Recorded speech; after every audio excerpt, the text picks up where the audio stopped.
New lyrics on the last one. I knew the chorus, I caught on quickly, but I couldn't pick up the other lyrics.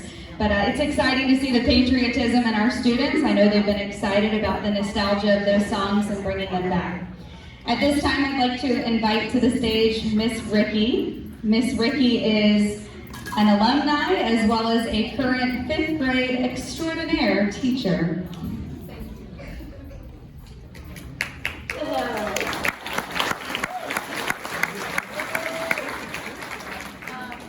I was thinking about tonight. Happy birthday to you.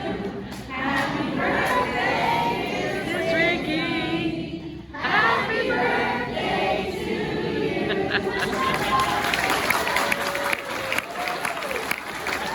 Thank you very much. Yes, it is my birthday today. I was so happy to be on the committee that started to plan this event and welcome all of you here. For me, this place is home. It will always be home. I basically grew up here. I went to school here. My mother worked in the cafeteria during all the times that I was in middle school and high school. And so I spent tons of time. Frankly, I've been here at midnight in the hallways because my mother liked to decorate the school for holidays. So we would do it extraordinarily all up and down this hallway. So for me, then when I got to finally teach here, I couldn't have picked a better place. In fact, I did work at Van Ellen Middle School, but I always kept my eye open because I wanted to come to East Marion, and I wanted to teach here. I wanted to give back a little bit to the school that gave me so much. And my mom came and volunteered most of the time that I was here. So at any rate, for me, this is home. And now I think how the years run together. So basically, I think I've been out here 24 years. I've been in Marion County, I think 26, and then taught 28 all total. So I plan on finishing it here.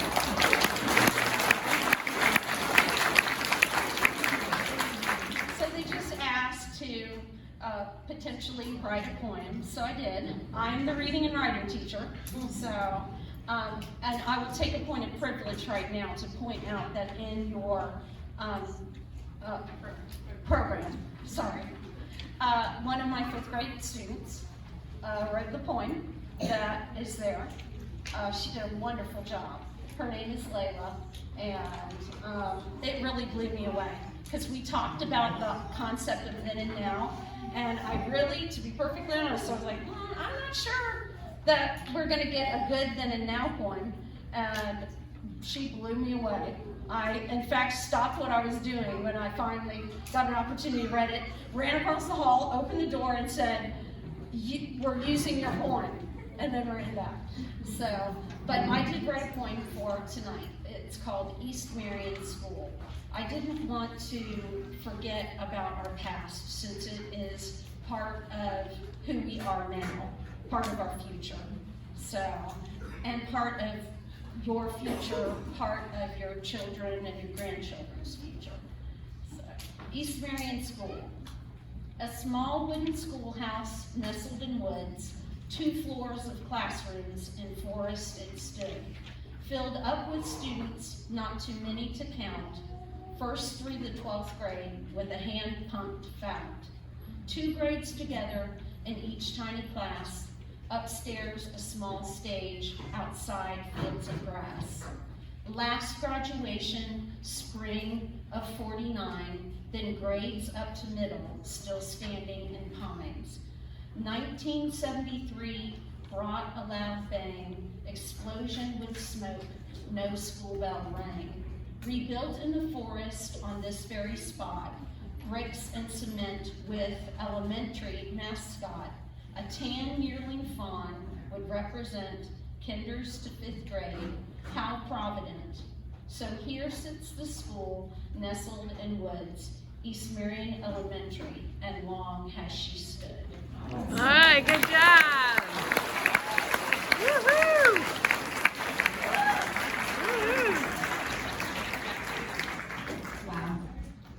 Miss Ricky. Oh, good job. I'm speechless. That was my first time hearing it, and well done, Miss Ricky. At this time, we have a few students from Miss Patton's class that we'll have come on up. They've put together a presentation doing some research about our school that they're going to share with us at this time.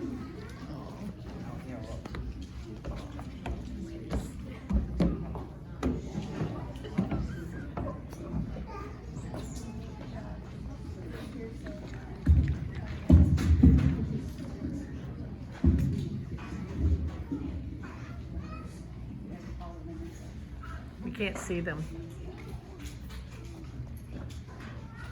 We are the Bobcats, an acronym and representation of what it's like to be an East Marion Bobcat, presented by Piper Knoll, Paisley Perrin, and Jar Preston. And this is the East Marion Elementary 100th anniversary. Bravery. Our school shows bravery by sharing our projects and speaking up like what we are doing right now. My teachers have taught me to be brave and lots of other ways too. During the Irish drill, we must be calm and work together in our attempt to be brave. With the fire drills, we have to ignore the loud sounds as we move to our safe place. And with the tornado drills, we have to tell ourselves that we will be safe inside the building. At East Marion, Bobcats learn to be brave.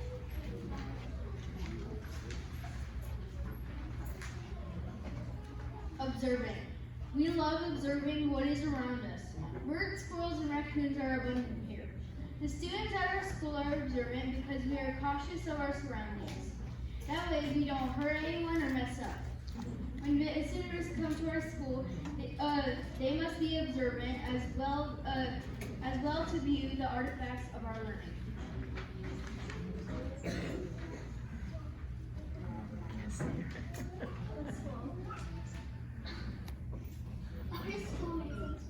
Can't see her. We can't see her. Blissful. Our school makes us feel blissful by showing us understanding of nice places and small surroundings. School staff give welcoming hellos and good mornings. All adults make sure that we are safe and informed. Plus, we are rewarded for kindness, good behavior, and persistence.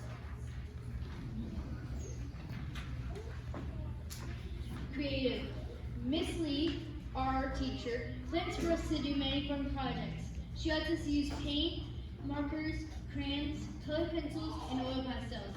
Sometimes even we use bizarre mediums like aluminum foil and cardboard.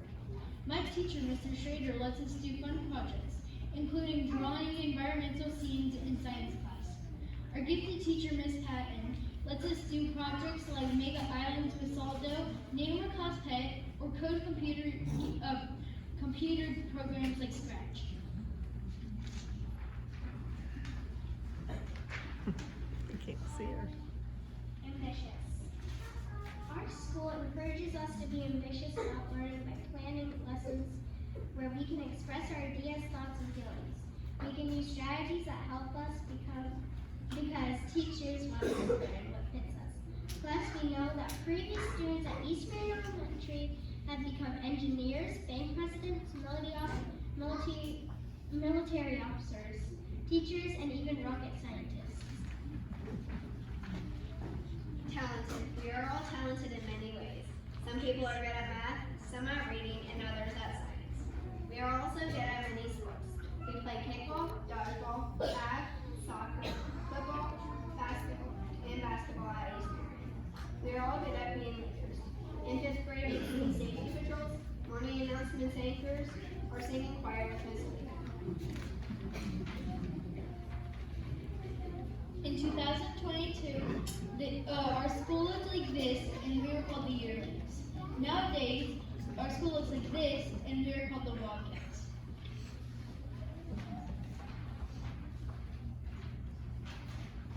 Fun facts about East Marion. In 1922, the school was made out of wood and had no electricity or running water.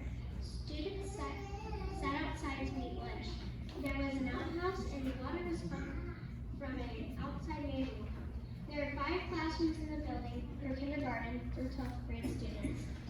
They were the Yearlings. In 2022, East Marion is made out of bricks and has electricity and running water. Students can sit in the cafeteria. Plus, there is a large library. There are about 700 students that attend to our school from pre-kindergarten through 5th grade. We are the Bobcats. Thank you for listening.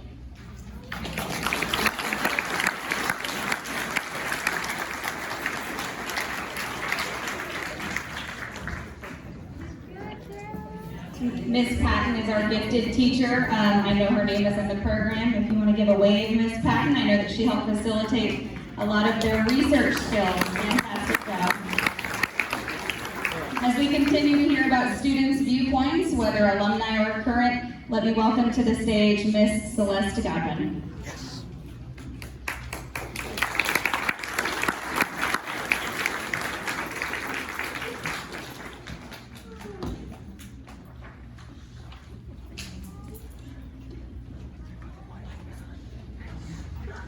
Now, if you can't hear me, wave. I don't speak very loudly. My name is Celeste Godwin Viale. I attended East Marion from September 1953 until June of 1961.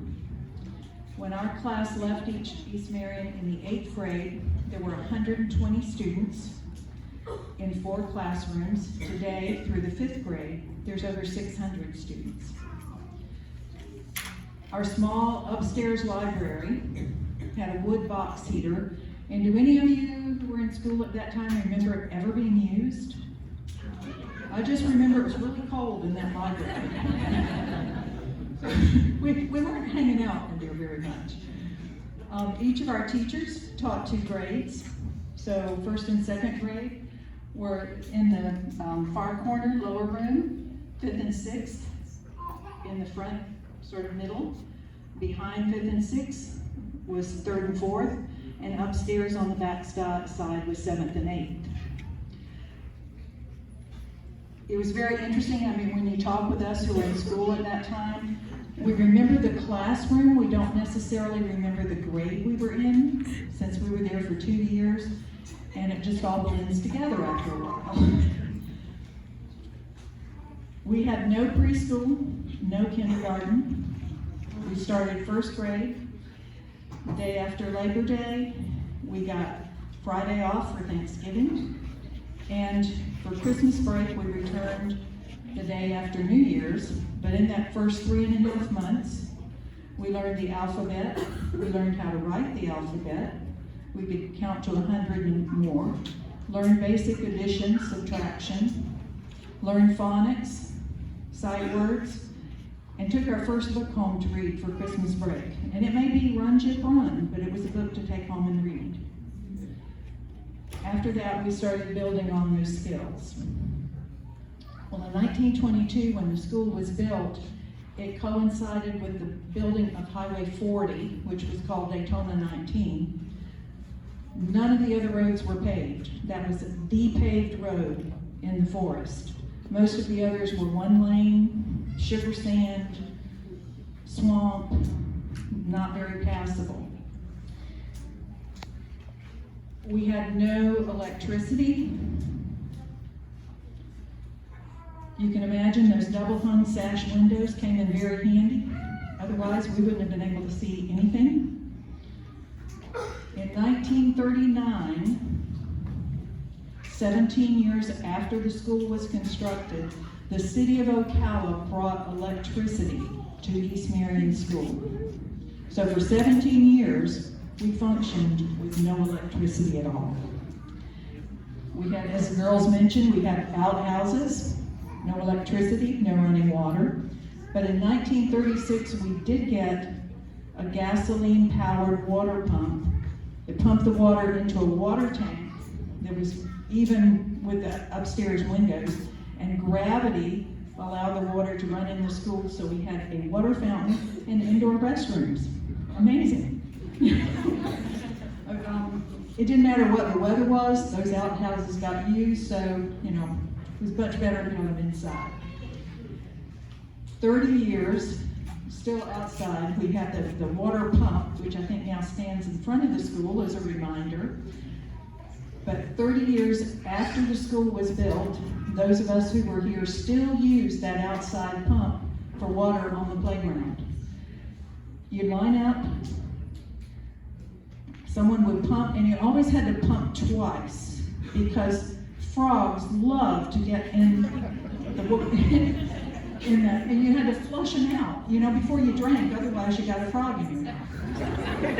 But it was the best water, especially when you were playing hard. It was so cold, and you could take turns pumping, and it was just really wonderful.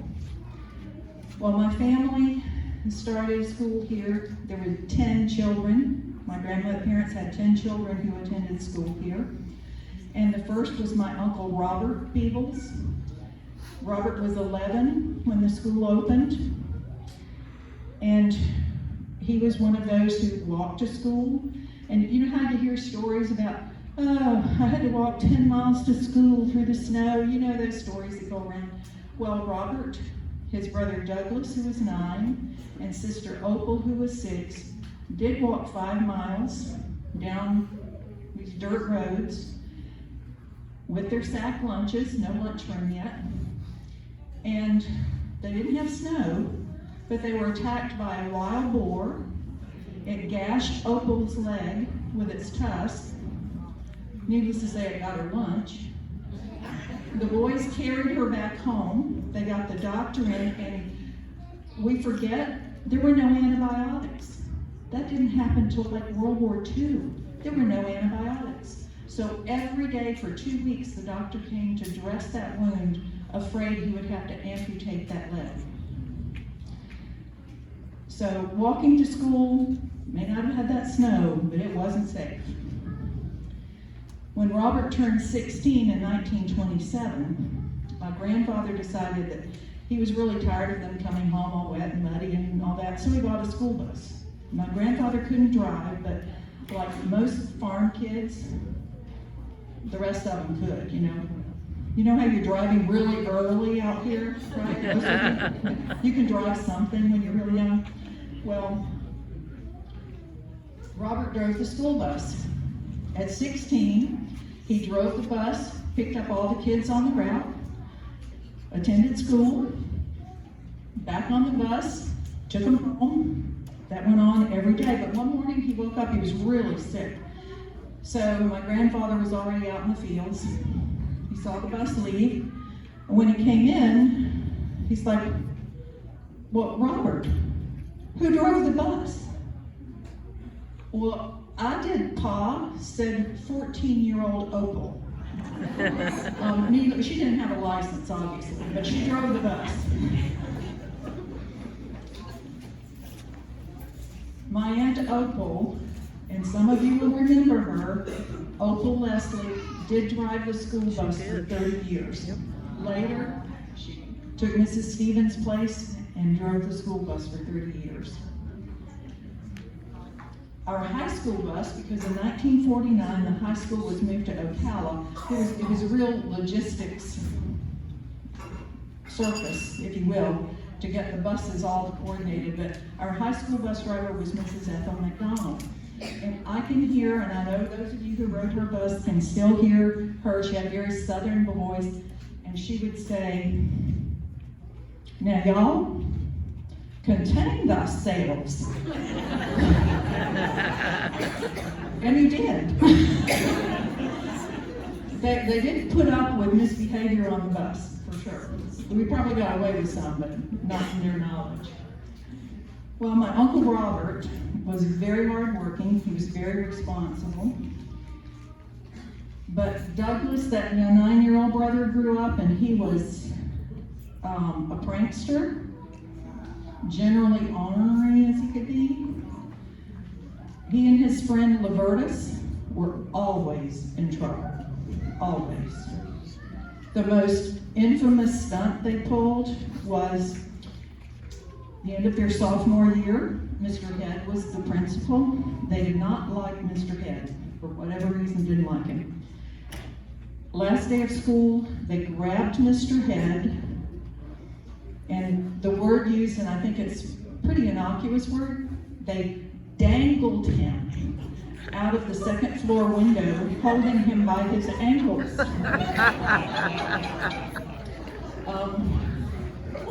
I don't know what happened to them. They were back in school the next year, but Mr. Head was not.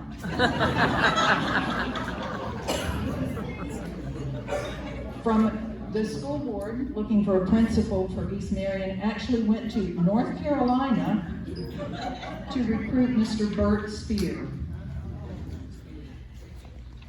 The first assembly, Mr. Spear addressed parents and kids alike, and he said, "When I got to the state line, I heard about Douglas, but I came anyway."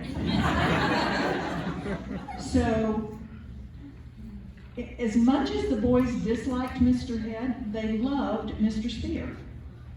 If it hadn't been for him, I don't think they would have gotten any education. And they actually became somewhat responsible adults. My dad, Freeman Godwin, attended school here. He loved school. His favorite teacher was Elizabeth McLean Townsend. She drilled her students in the 3 R's. My dad could do math faster in his head than most of us could do in a calculator because it was nonstop. Mrs. McLean made sure you knew your math. And the last time Dad saw her, we were together and saw Miss McLean, as she was known. It was 50 years after he left her class. And she said, "Freeman, do you remember that day I gave you 5 spankings?" And he said, "Yes, ma'am. Before I got from the blackboard to my desk. It was the last time I ever sashed you." My dad, due to his father had a really incapacitating injury, he had to leave school after the 6th grade. He said when he was told that he's going to now have to support his parents and a younger brother and sister, he said, "I cried myself to sleep because I loved going to school, and then I got up the next morning and went to work." Through various Depression-era jobs, he was a signalman in the Navy, had a career with the Forest Service, and after he retired from that, he had a custom sawmill. And he and my mother would often talk about school days, and my dad was in his 60s, and he said, "You know, the one subject I hated in school was history, and now I am history." As a result, in the discussions he and my mother had, they sawed the lumber and constructed the first cabin, church, barn, sugar shed, all that is now at Silver River Museum.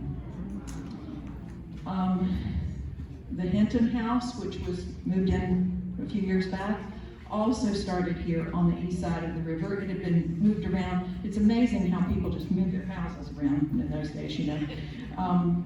It's now there, and a number of other people had structures on their property that they donated to the building, and they've been or the museum, and they've been reconstructed there. So it's used now to teach school students in this county about early history in Florida. So for somebody who hated history, he left a pretty good legacy. Yeah, they did. In 1953, when I started school here, there wasn't much traffic at all. As a matter of fact, Gene Kaufman, there was a fire tower in Lynn, across from what is now Cypress Acres, the old Mel Tillis farm. And Gene Kaufman manned that fire tower, and to entertain himself, he counted cars traveling on Highway 40. In his 8-hour shift, he counted 12 cars. You know, I mean, we pass 12 cars in like seconds now. And I think Marion Anderson Weeks, who attended school here, said recently that when you drove to Ocala, you may see one person, and you usually knew who they were. So we were very isolated in most ways, and who would want to come to the forest, after all? We had a reputation of being obviously, if we look at Douglas, we had a reputation of being rowdy, rednecks, all of that. And we really didn't mind that reputation because we were left alone. But as a result, our school was sometimes forgotten. You know, we were out here out of sight, out of mind. But one thing we had was the best lunchroom. Oh yeah, everybody's saying, oh yeah. We were lucky to have Mrs. Sarah Starling Anderson when we had her. And one of the things we remember was we would have fresh greens. Farmers would come up, they'd have too much, overabundance of crops that, we'd have Mr. Randall pull up with a pickup truckload of greens. Somebody else would have a load of squash. And we ate fresh food all the time. When the Game Commission confiscated poached animals, they got dressed out and we'd have venison stew or steaks. Or Mrs. Anderson made the best shepherd's pie. Yep. Oh, wasn't it delicious, y'all? Yep. Well, today, there's a lot of trauma that happens in school today. We were so blessed to have a safe school. We didn't worry about all the things that have to be thought about today at all. But one of the most traumatic experiences I remember was when the school board realized we were not using our lunchroom budget to the fullest. We got federal funds. We had to use them. So one day, we go to lunch, and we don't have fresh collards. We had canned spinach. I can't even look at it in the grocery store today. It was the worst experience. Does anybody agree with that? Yep. Yes. Well, in the 5th grade, we had Mrs. Colo Harrison, later Bodine. She was a tough teacher, y'all. I mean, tough. And that year in the 5th grade, and I think you still do it in the 5th grade, you take an exam to see that you're on the state level. Right. So we took our exam, and a few months after we took the exam, Mrs. Bird, who was the assistant school superintendent, came to pay our class a visit. She brought a commendation from the state, and one thing they wanted to know was how on earth this school that nobody ever heard of, was hardly on a map, how did our 5th grade class have 12th grade English levels?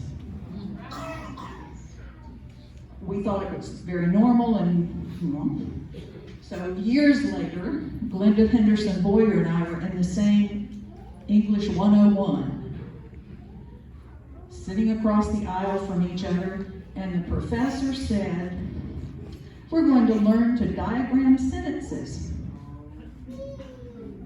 Glenda and I kind of gave each other the side eye because 3rd grade, 4th grade, 5th grade, it looks like a family tree across the blackboard. We diagrammed and diagrammed and diagrammed. In our 1st and 2nd grade classroom, I told Alan I was going to mention his name, we did a play about the parts of speech. I think I was the noun, I don't really remember, but I remember Alan running out on stage, dressed in his cowboy outfit, yelling, "Yippee, yahoo!" He was the verb, and the verb meant action. So I think, with that in our background, that's why we got those 12th grade English levels. For many years now, when I left school, I started working in a bank. Those days, now if you have anything with interest, you make your final payment, and then they let you know what you owe in interest later, you can pay that. No. If you came in and said, "I'm paying my loan off on Tuesday," my job was to calculate your interest till Tuesday. So when you made your payment, it was done. And that was done manually, no computer. Thank you, Mrs. Wiggum. Thank you, Mrs. Grant. Now, my husband and I have our own company. We make food products. My job is technical. So I have to make sure we comply with FDA regulations. We pass all the state inspections. So every day, I'm writing technical papers. I develop formulas. I calculate nutrition panels. I use multiplication, division, percentages, decimals, fractions, metric conversions, and that English that we did so well in. Those were the basic things I learned in my 8 years of East Marion. High school built on those a little bit, but truthfully, East Marion taught me everything I really needed to be a success in life and gave me the tools to improve. Every day, I thank God for my teachers and for my East Marion experience. I wouldn't trade it for anything.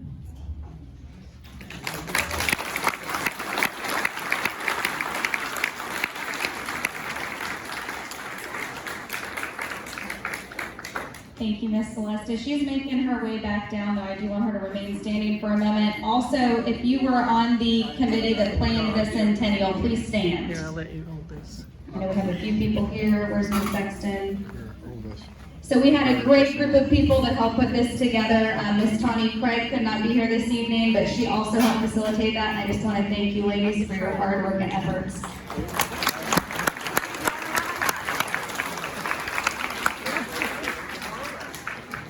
And of course, like anything, it takes a team to get an event this big up and running. I want to point out in your program, if you haven't noticed already, the background of that is a beautiful mural created by a former student, Madison Stock. I'm not sure if Madison is here tonight. She is. Is she here? Stand if you're here, Madison. There she is.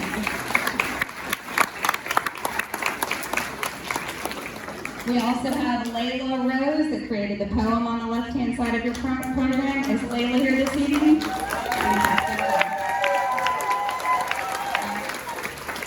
Fantastic.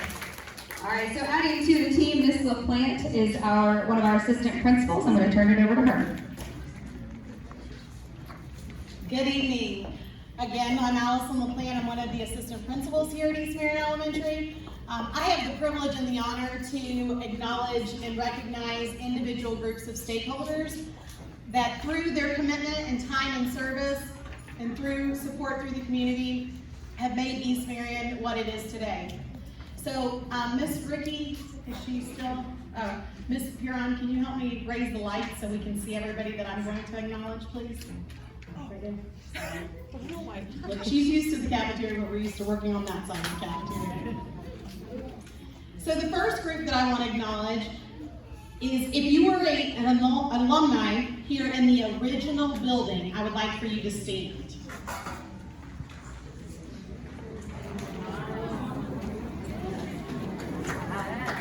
Let's give you a chance to Thank you, ladies and gentlemen. You may be seated. The next group I would like to recognize is the teachers and staff members that were working in the original building. So if you're a teacher or a staff member from the original building, did we have anyone? Oh!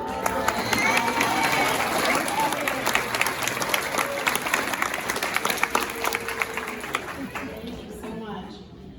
If you're an alumni that was in the new current building, please stand.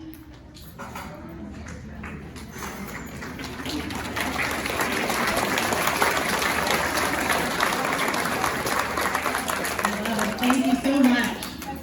The next group I'd like to recognize is if you were or are a teacher or a staff member in the new building, please stand. Were or are.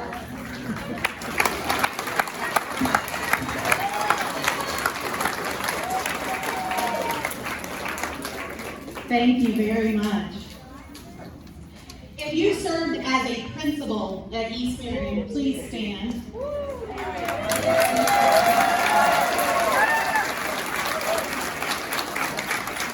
Actually, one of those principals used to be my principal, too. Glad to see him again tonight. And if you're a representative of Marion County's public schools in any capacity, I know Dr. Gullett, our superintendent, is here, our area superintendent, Ms. Kyner's here, or any other leader that's a part of Marion County Public Schools, please stand.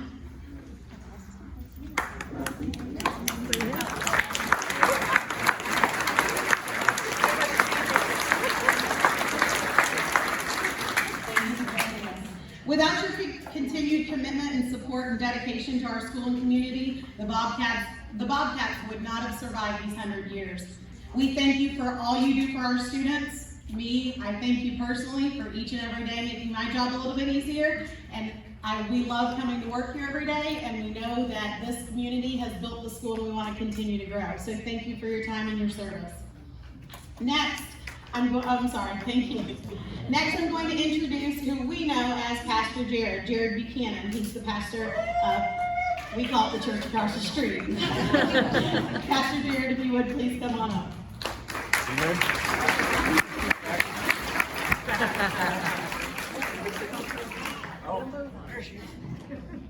It's also good to have all the kids here today. There's a lot of kids here among us.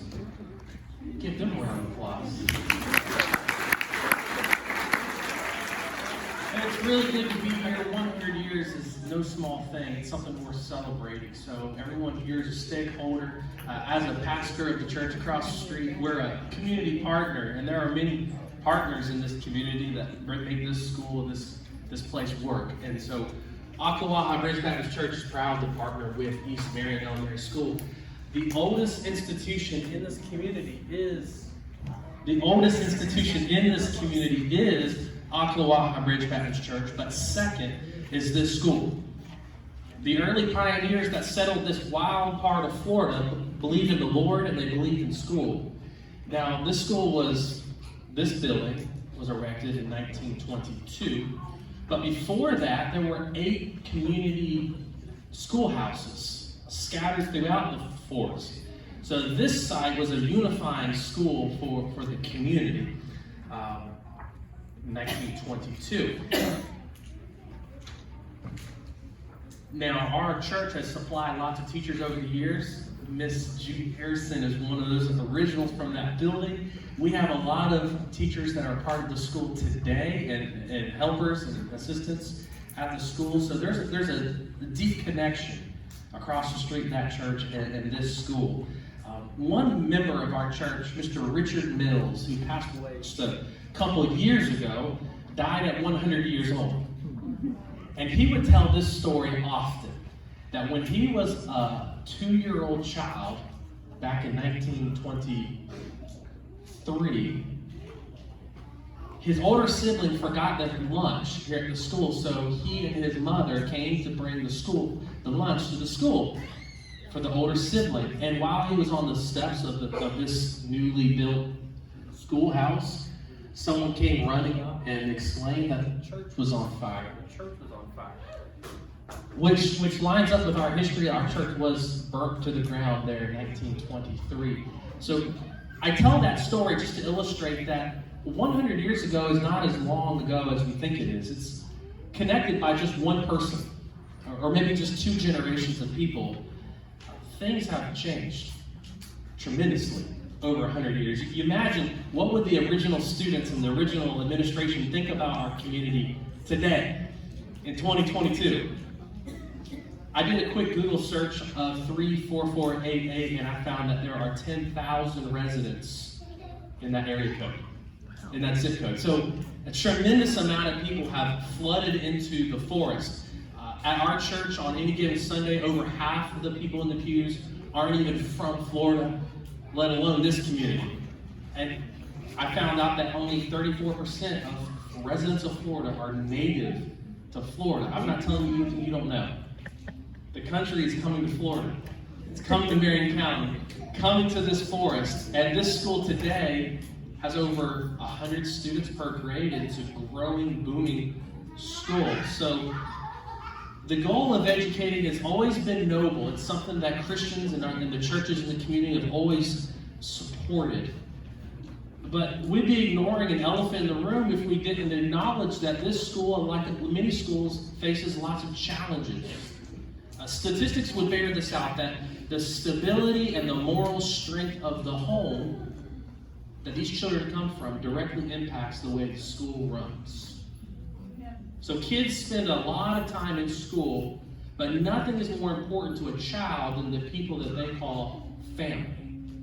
And it's in the family that virtue and morality is shaped. Benjamin Franklin once said, "Only virtuous people are capable of freedom. As nations become corrupt and vicious, they have more need of masters." And I believe that axiom is also true of this school here in the forest. It will take a virtuous and moral families to make this place work for another 100 years. This is why the church is also such a needed institution in this community. Many of the kids that attend this school attend our church as well. There's a back and forth of the same kids. On Mondays, our church is proud to have an after-school program.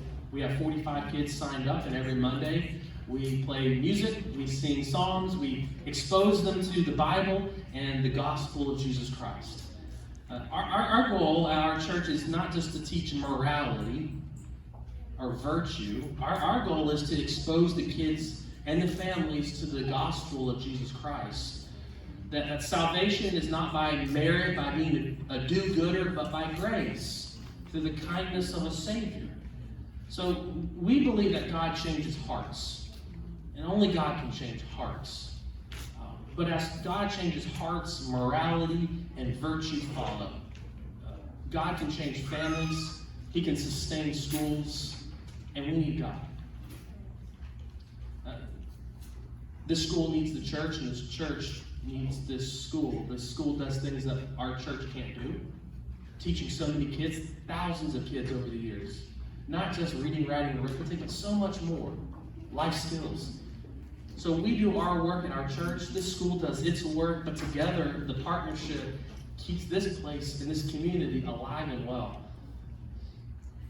I just want to thank Ms. Dobbs, the new principal, for the impact she's already making here at this school, and for all the teachers and staff and all the people that make this place work and do so well. At this time, I want to introduce again Paisley, Piper, and Jara, if they would come back up.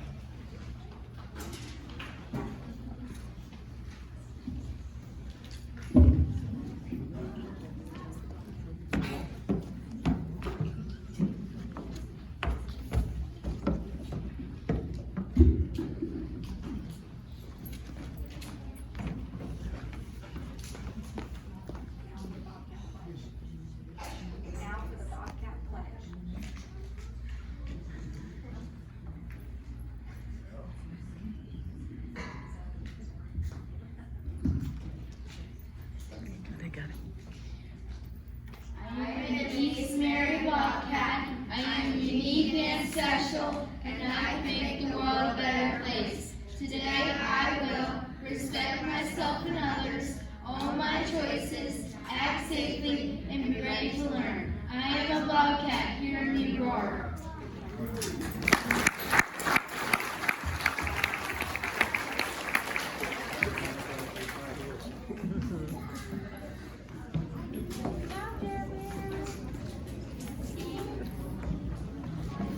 All right, so before we move on, I do want to thank you for coming this evening. It's always interesting to go on the journey and hear the decades of growth that this school has made. We've heard some amazing stakeholders, we've heard from students, we've heard from alumni, community support. None of this evening would be possible without our committees, without our business partners. Ocala Electric, I believe Mr. Hahn was in the building. He's in the back representing Ocala Electric, one of our business partners. We want to thank them for that as well. Our business partners and all of our stakeholders alike, you each are making an impact on East Marion each and every day. In the case of our school, though, I hope that our students and community continue to make the best use of the resources that have been allocated to them, including the impressive facilities that we're in today, the active participation of community members like you, parents, and the support of our alumni, many of whom have had such a significant contribution to our school, to our society, and to our community. The game is certainly not over yet, though, for East Marion, even after 100 years. I see the baton being passed on for other generations as they continue to grow, and 100 years is beyond us. I'm honored to take part in this celebration with each of you, and I thank you for coming. I hope that our continued partnership, continued support, and continued communication enhances the successes of each of our students. Please continue to be a partner in education. Communicate with us as we can continue to help you grow. Before you head out this evening, we do have a quick refreshment for you, but we do want to open up the stage when we're done for pictures. That's it, I'm done, mic drop. For pictures, if you'd like to take a picture, but please peruse the archives, and we thank you for coming. Have a great evening.